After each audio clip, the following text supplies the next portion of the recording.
40대 중반의 한 그리스도인이 늙은 어머니에게 편지를 보냈습니다. 편지의 내용은 최근 주일 아침 교회 가기가 싫어진다는 거예요. 그 이유는 세 가지였는데, 첫째는 아침 일찍 일어나기가 힘이 들고, 그래야 안 그래요? 둘째는 요즘 따라 대표기도하는 장로님들의 기도가 너무 길어서 짜증스럽고, 기도는 간단하게 하는 거야. 간단하게 할수록 좋아. 세 번째, 봉사자들의 준비 없이 봉사하는 바람에 예배 분위기가 안 살아난다는 거야.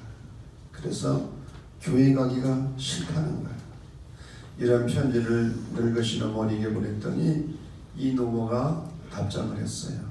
예, 그래도 교회는 가야 한다. 그 이유는 세 가지다.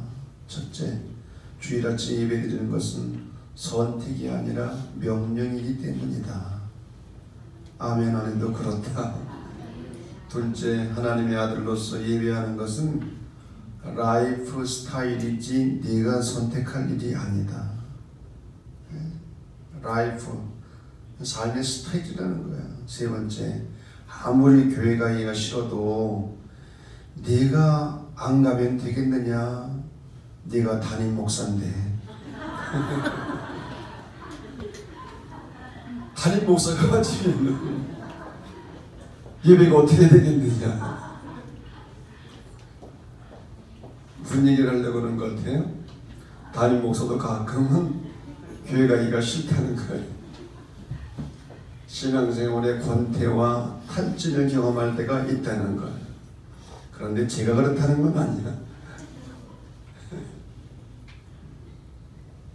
여러분, 가끔 그럴 때 있어요, 없어요? 예. 일어나기가 싫고, 때로는 교회 가기도 싫고, 신앙생활의 권태를 느끼고 탈진을 경험하고, 요즘 사람들을 만나면 많이 기가 죽어 있는 것 같아. 어려우니까. 경제가 어렵다고 그래요. 사업하는 분들을 만나면 기가 죽어 있고, 부모들을 만나도 기가 죽어 있고. 왜? 자식들이 잘 안 되거든. 부모 마음대로, 부모가 원하는 대로 그렇게 척척 돼주었으면 좋겠는데 그게 쉽지가 않잖아요. 또 공부하는 자녀들도 기가 죽어 있어. 공부도 마음대로 안 돼. 청년들도 기가 죽어 있고. 왜? 대학을 졸업했는데도 직장 생활, 또 직장 잡기가 쉽지가 않거든요.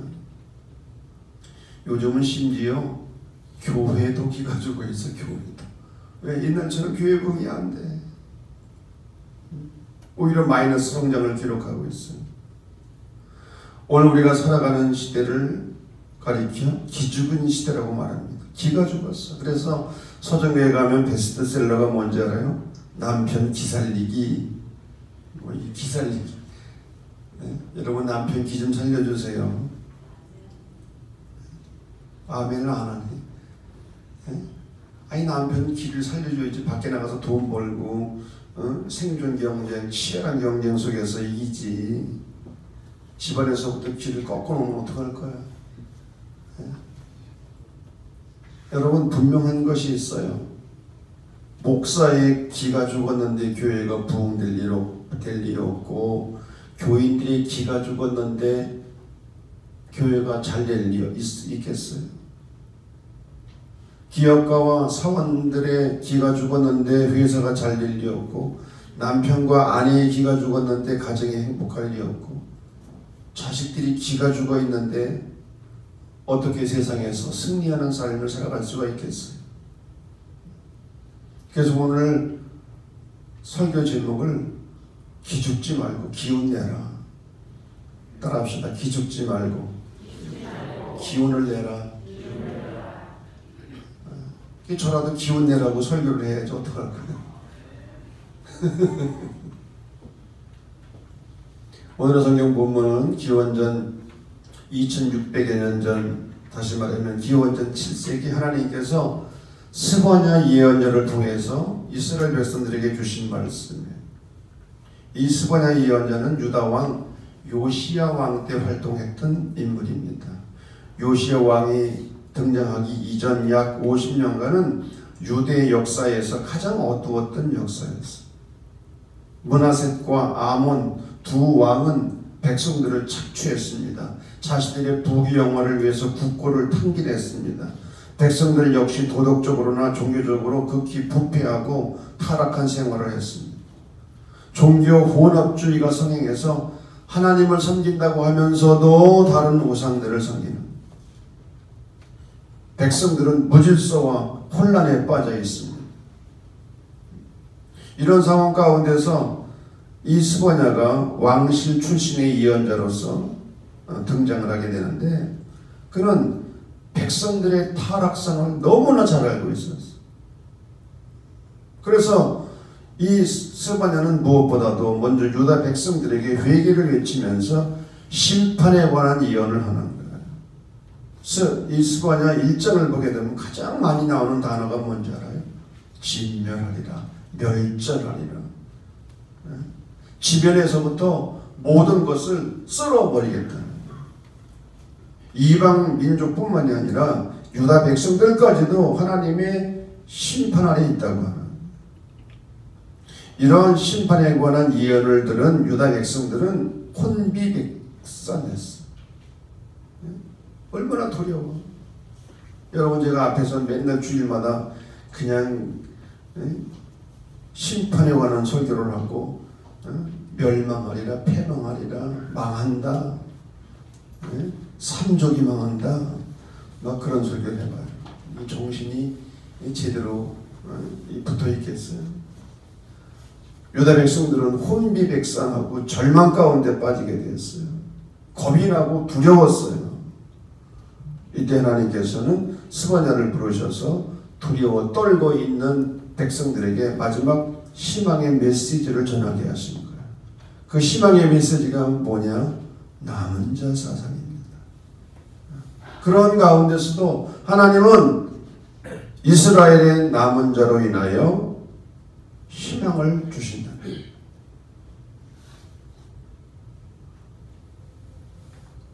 남은 자, 렘넌트. 이 렘넌트, 남은 자는 무슨 뜻인가? 여러분, 나무를 베어내면 그 땅 밑에 남아있는 그루터기가 바로 남은 자. 그루터기. 마지막까지 남아있는 자. 이 남은 자가 누구인가? 모든 부패 속에서도 믿음의 정절을 끝까지 지키고 살아가는 소수의 무리들이에요. 남은 자는 모든 시련과 유혹을 믿음으로 극복하면서 살아가는 소수의 무리들이에요. 남은 자는 절망과 낙심 속에서도 메시아 대망의 소망을 포기하지 않고 살아가는 소수의 무리들이에요. 이 남은 자는 하나님께서 소돔과 고모라 성을 멸망시키려고 하실 때에 의인 10명을 찾으셨는데 바로 의인 10명과 같은 사람들이 남은 자들.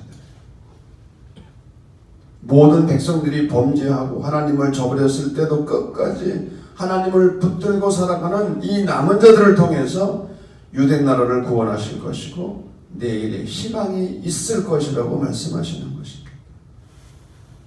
사랑하는 성도 여러분, 오늘 이 시대 속에서도 주님께서는 남은 자들을 찾으시는 줄로 믿습니다. 남은 자들이 이 시대의 희망이라는 것. 오늘 이 시대에 남은 자들이 누구인가? 고 신용복 교수의 마지막 강의 담론이라는 책에 보면 지남철이라는 글이 나옵니다. 한번 읽어보시죠. 이 짤막한 글이 21세기 명문 가운데 하나예요. 정말 중요한 문제예요. 자, 지남철 시작. 북극을 가리키는 지남철은 무엇이 두려운지 항상 바늘 끝을 돌고 있다.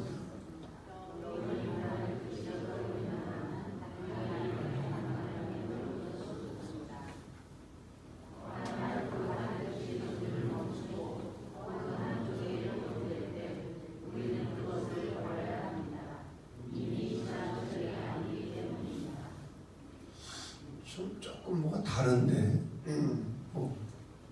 뭐가 다른지 제가 다시 한번 읽어볼게요.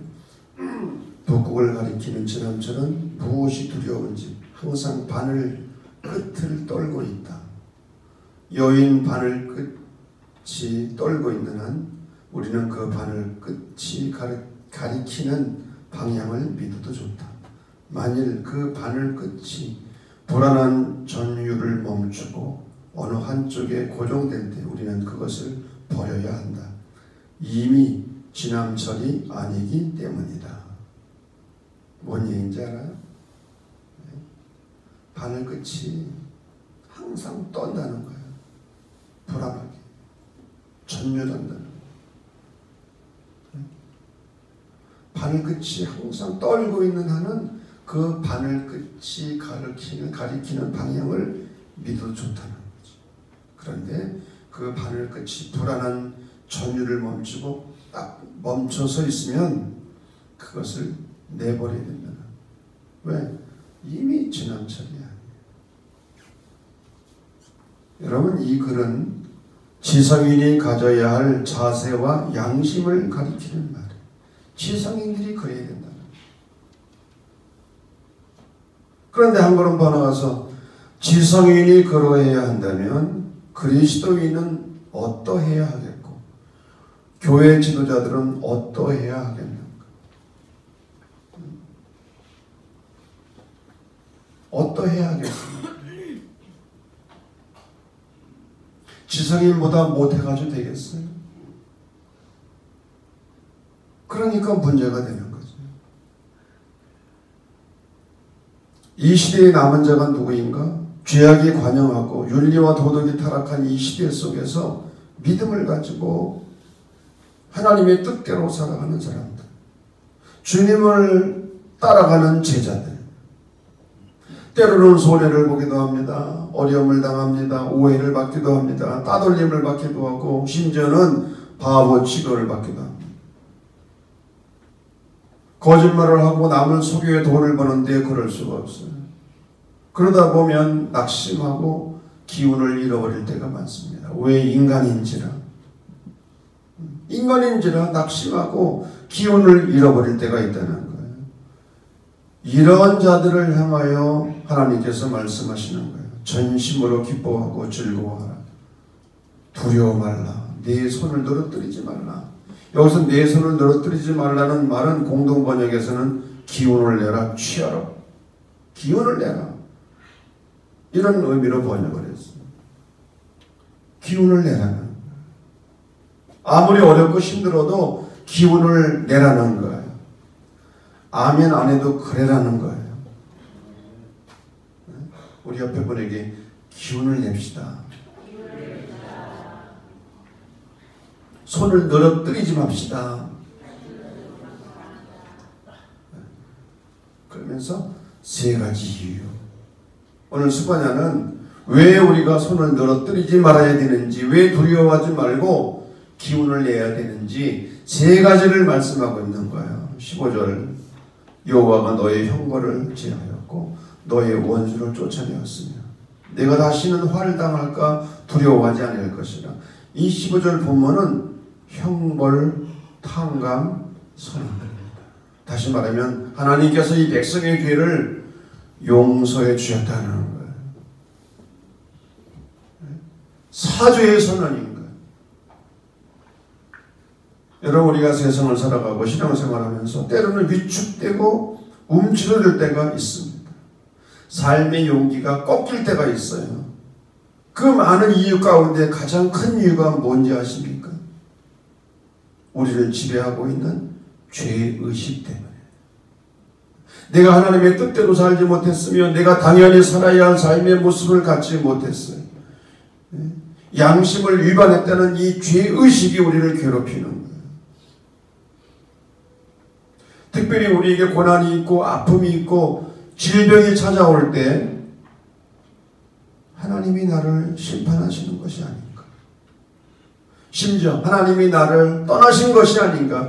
그런 생각이 들 때가 있습니다. 하나님께서 내게 형별로 내린 무서운 아픔이 아닌가. 이런 생각을 갖게 되면 우리는 좌절하게 되고 삶의 용기와 의욕이 꺾이는 거예요. 움츠드는 거예요.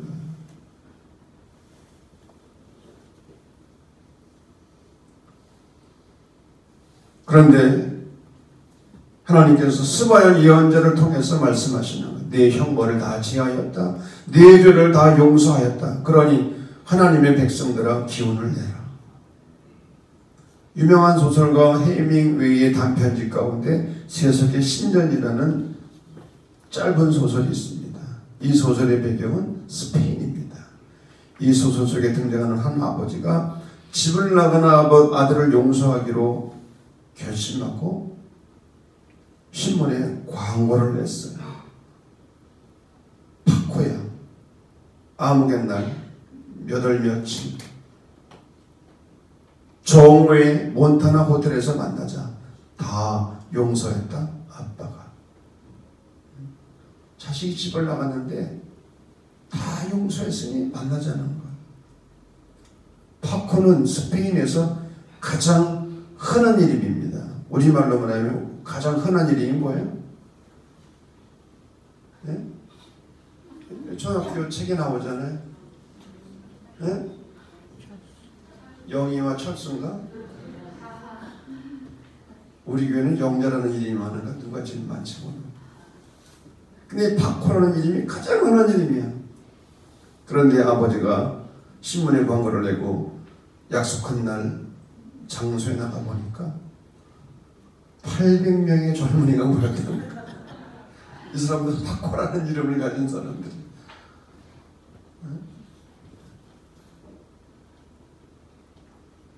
미국에서 있었던 일이라고 제가 얘기를 들었어요.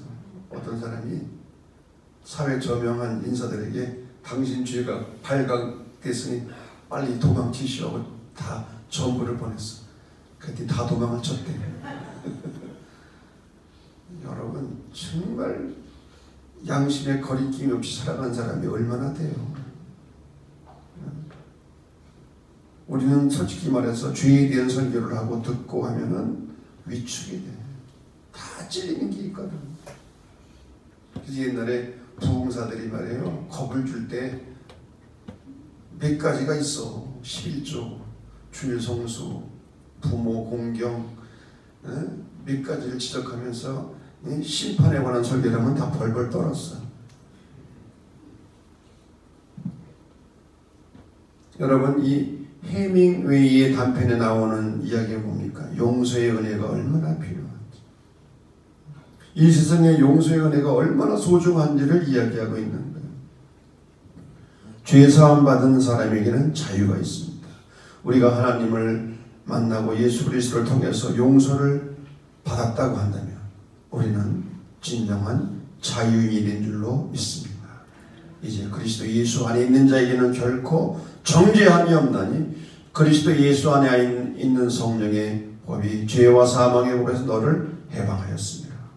그 유명한 로마서 8장 1절 말씀. 네 죄가 용서받았다. 너는 이제 자유인이다. 할렐루야.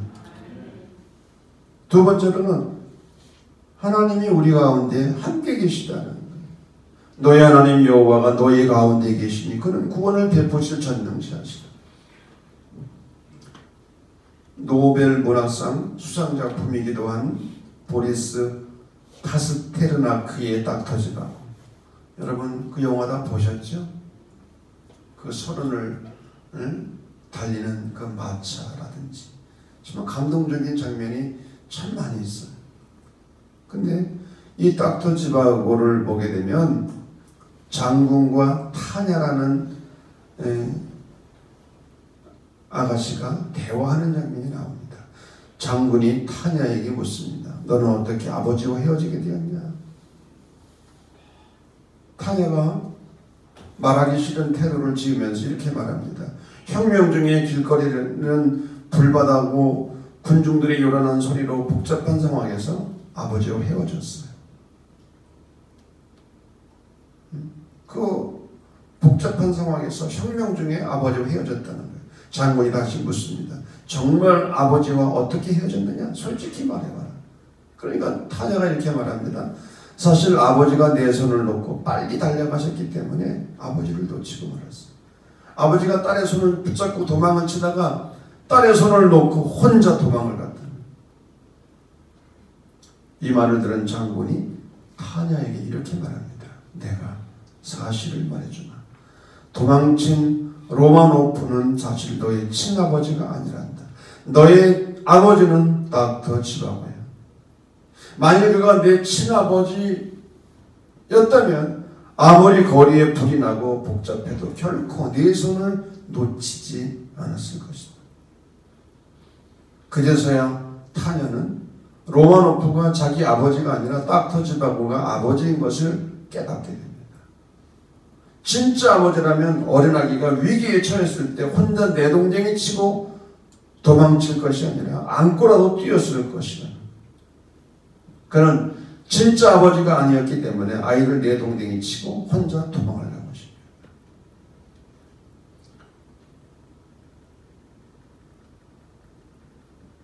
여러분, 주님께서 말씀하십니다. 내가 너희를 고아와 같이 버려두지 아니하리라. 아멘. 고아와 같이 버려두지 않는다. 너희를 하나님의 손에서 빼앗을 자가 없으리라. 어느 누구도 우리를 하나님의 손에서 빼앗을 수 없다는. 왜? 하나님이 우리의 아버지이시기 때문에. 그분이 우리를 붙잡고 계시기 때문에. 사실 자식이 부모의 손을 붙잡는 게 중요합니까? 부모가 자식의 손을 붙잡아주는 게 중요합니까?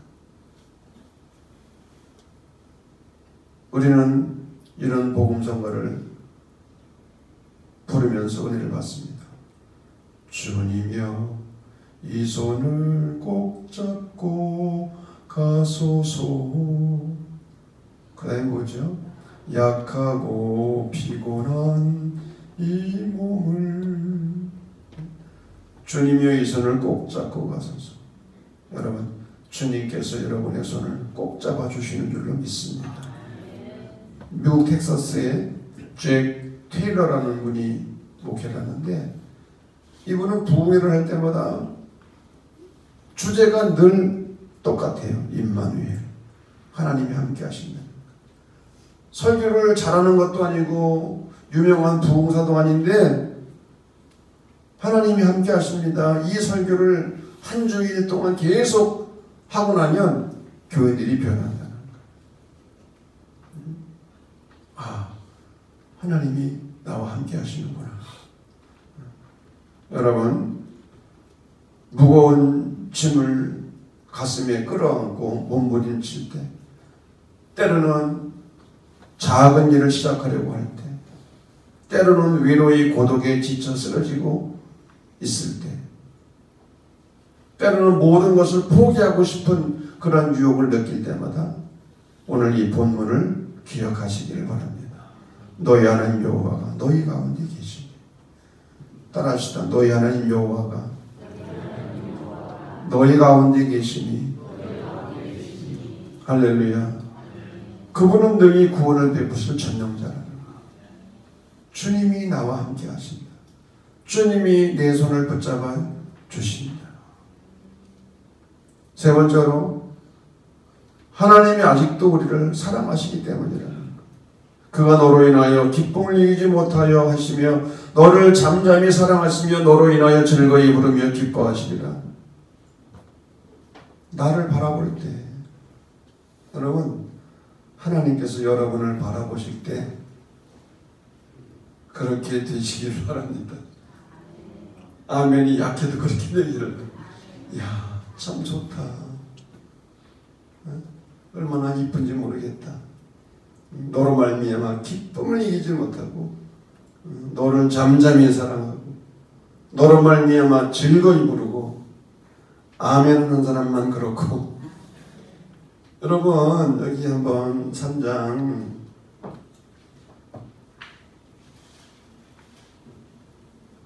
여기 너라는 말에다가 한번 자기 이름을 넣어가지고 한번 이렇게 읽어보자. 너에다가 자기 이름 넣는 거예요. 시작. 홍성국의 하나님 여호와가 홍성국의 가운데 계시니 그는 구원을 베푸실 전능자이시라. 그가 홍성국으로 말미암아 기쁨을 이기지 못하시 홍성국을 잠잠히 사랑하시 홍성국으로 말미암아 즐거이 부르며 기뻐하시리라. 아멘. 우리 한준인 권사가 한번 큰 소리를 읽어봐요. 자기 이름을 넣어가지고 시작. 한수님의 하나님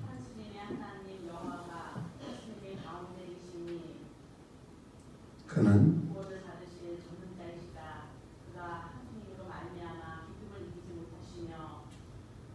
한주님을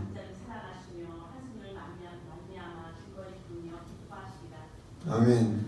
잘했어요. 여러분 정말 어렵고 힘들 때마다 한번 자기 이름을 넣어가지고 이 성경을 읽어보시길 바랍니다. 내가 누군가. 하나님이 잠잠히 사랑하신다는 것. 하나님이 나를 보실 때 기뻐하신다는 것. 기쁨을 이기지 못하신다는 것. 인간의 모든 문제는 사랑이 모자라서 생기는 문제들입니다. 사랑받지 못한다는 것만큼 사람을 초라하게 만드는 것이 없어요. 사랑을 받지 못하면 자기 가치를 상실해버립니다. 사랑을 받지 못하면 왜 살아야 하는지 인생의 의미를 잃어버립니다. 그러나 사랑을 받으면 자기 가치를 발견하는, 사랑을 받고 있는 그것 때문에 살아갈 의미가 생깁니다. 그래서 사랑받는 사람들을 보면 얼굴 표정이 달라요.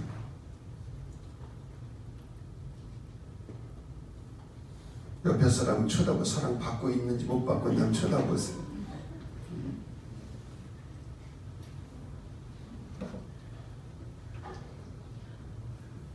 우리 교회에서뿐만 아니라 교회를 다니지 않는 분들에게도 사랑받는 노래가 있죠. 당신은 사랑받기 위해 태어난 사람. 여러분 이 노래를 작사 작곡한 사람이 누군지 아세요? 이민석 전도사. 놀랍게도 22살 때 이 노래를 작사 작곡을 했어. 지금은 목사가 됐는데. 당신은 사랑받기 위해 태어난 사람. 그냥 이 노래만 부르면 다 좋아해요. 교회를 다니든 안 다니든. 왜? 나는 사랑받고 있다는 사실이 인생을 잘 만나게 하니까. 여러분, 주님이 여러분과 함께 하시고 여러분을 사랑하시는 줄로 믿습니다. 왜? 자식이니까. 부모가 자식을 바라보듯이 그냥 그런 거야. 때로는 속을 썩여도.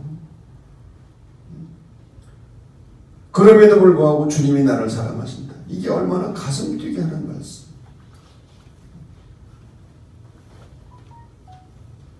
우리는 이 하나님의 사랑 앞에 어떻게 응답해야 할 것인가? 하나님의 사랑 앞에 우리가 어떻게 반응해야 될 것인가? 우리가 부르는 찬송 618장 보면 I love you, Lord. 우리 한번 불러볼까요? 618장.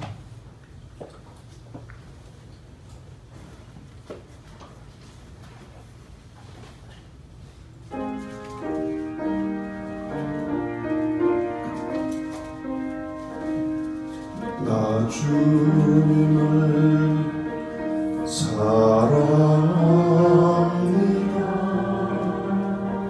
참 사랑이 주를 경배하오.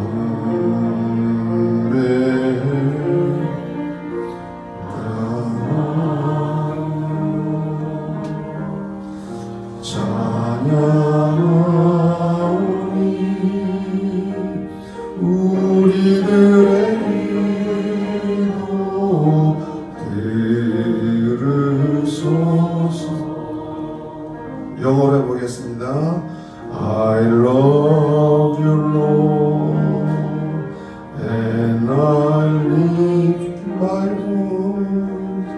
to worship. Oh, my soul, rejoice. Take joy, my King, in what you hear. May sweet sound in your ear. 영어로 부르는 건데 기대하지 않았어요. 여러분, 우리 경위원회 목회자 합창단이 있습니다. 셰퍼드 콰이어. 참 찬양 잘해요. 얼마 전에 부산에서 국제 세계적인 팀들이 18개 팀이 와서 국제 찬양제를 했어요. 부산에서. 근데 우리 경기연의 목회자 합창단이 3등을 했어. 잘하는 거죠? 네, 참 진짜 감동적이지. 근데 나는 우리 목회자 합창단이 부르는 찬양 가운데 이걸 제일 좋아해. I love you, Lord. 이거 얼마나 단순해. 원래 이 원문에는 이렇게 되어 있어요. 주님, 제가 주님을 사랑합니다. 목소리 더 높여 주님을 경배합니다. 내 영혼이 얼마나 기쁜지요. 나의 왕이여 기뻐하소서. 당신의 귓전에 들리는 퍼지는 달콤한 사랑의 고백이 들리지 않습니까?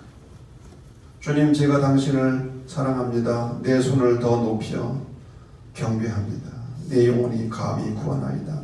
나의 왕이여 기뻐하소서. 당신의 무릎 위에 앉아있는 사랑스러운 아들이 보이지 않습니까?